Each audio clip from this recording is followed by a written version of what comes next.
Welcome back, guys. In today's video I want to show you how to rename your iPhone.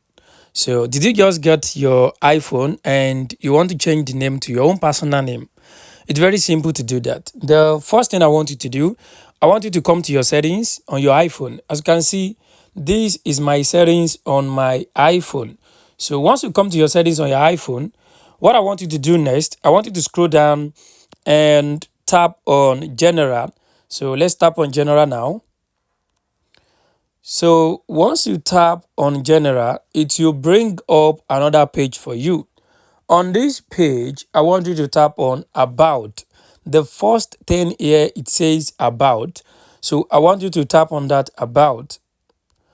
So guys, once you tap on the about, it will bring out another page for you. On this page, if you check the top, the upper top, you can see where it says name. You can see the name of this device. It is iPhone. So how do we change this name? Just want to tap on that name. Once you tap on it, it will show you how to delete it. So let us change this name to our own name. So let's change that now.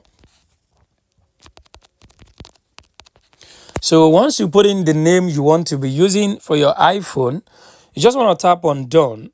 So once you tap on done, the name will be changed successfully. As you can see, when we came here, it was iPhone rating, and now it has changed successfully. So guys, this is how you can actually rename your iPhone. I hope this video helped you. Thanks for watching.